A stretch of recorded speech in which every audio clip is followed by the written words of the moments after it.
क्योंकि देश का विभाजन हिंदू मुसलमान के नाम पर हुआ है और मुसलमानों ने उस समय जो है कहा कि हम हिंदुओं के साथ नहीं रह सकते हैं, हमको अलग देश चाहिए। हमने जो है तो 2 अक्टूबर 2021 तक के लिए समय दिया है। अगर 2 अक्टूबर 2021 तक भारत को यदि हिंदू राष्ट्र घोषित नहीं किया गया, ईसाइयों और मुसलमानों की नेशनलिटी ख़त्म नहीं की गई, तो फिर 2 अक्टूबर गांधी जयंती के दिन मैं सरजू जी में जल समाधि लूँगा। पश्चिम बंगाल में हो रही हिंसा, ऐसा है कि हमसे थोड़ा समय मांगा गया है, तो वहाँ विधिक कार्रवाई जो है करने के लिए मुझे आश्वासन मिला है कि संविधान की रक्षा हर संभव में की जाएगी और वहाँ जांच की जा रही है जो लोग जो है इस तरह से अनलीगल असंवैधानिक कदम उठाए हैं। तो हमने जो है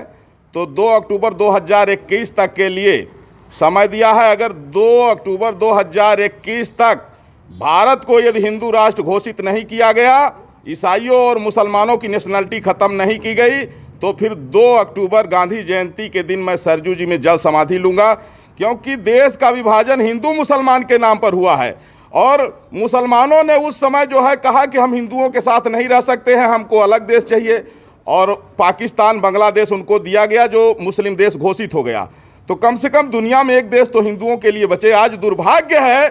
कि वेस्ट बंगाल में जितने यहाँ के मुसलमान हैं वो भी रोहिंग्याओं के साथ मिलकर के एक तरफ से हिंदुओं की हत्या कर रहे हैं, और उसी तरह जो है तो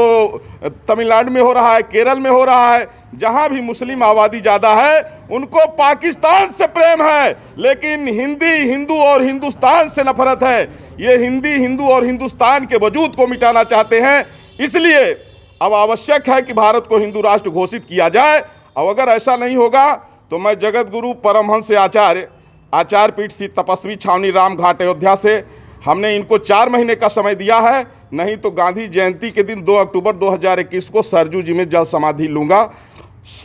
आशा करता हूं कि आदरणीय प्रधानमंत्री नरेंद्र मोदी जी के नेतृत्व में संविधान की रक्षा के लिए यह महत्वपूर्ण कदम जरूर उठाया जाएगा।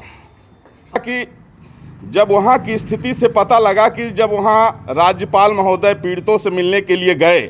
तो जिस तरह से वहाँ के मुस्लिम समुदाय ने, रोहिंग्याओं ने उनके साथ में जो बदसलूकी किया, इससे ये पता लग रहा है कि अब पूरे देश में मुसलमानों की नागरिकता समाप्त होनी चाहिए, भारत हिंदू राष्ट्र घोषित होना चाहिए। नहीं तो 13 बार भारत के बंटवारा हो चुका है और अब स्थिति में भारत नहीं है कि फिर से ये बंटवारा झेल सके। तो इसलिए राष्ट्र की एकता और अखंडता के लिए चाहे जान चले जाए, लेकिन मुसलमानों की नागरिकता समाप्त होनी चाहिए, भारत हिंदू राष्ट्र घोषित होना चाहिए, और इसके लिए हमने 4 महीने का समय दिया है। महाराज जी, अगर वो यहाँ शरणार्थी बन के रहेंगे, जब यहाँ पार्टीशन नहीं हो रहा था, हिंदुओं ने कहा कि नहीं हम भाई भाई हैं, मिल के रहेंगे, तो उस समय जो है 16 अगस्त 1946 को मुस्लिम लीग ने जिन्ना के कहने पर डायरेक्ट एक्शन डे का फरमान जारी किया, जिसमें कई लाख हिंदुओं, कई लाख सिखों की हत्या हुई थी, जिसको कलकत्ता किलिंग के नाम से जाना जाता है। तो जब वो देश बट गया, धर्म के नाम पर बटा, उनको अलग देश मिल गया, और पाकिस्तान बांग्लादेश में हिंदुओं की नेशनलिटी नहीं है, इसलिए हिंदुस्तान में इनकी नेशनलिटी खत्म होनी चाहिए। अगर इन्हें रहना है तो ये शरणार्थी बन के रहेंगे, लेकिन नागरिक बन के नहीं रहेंगे। महाराज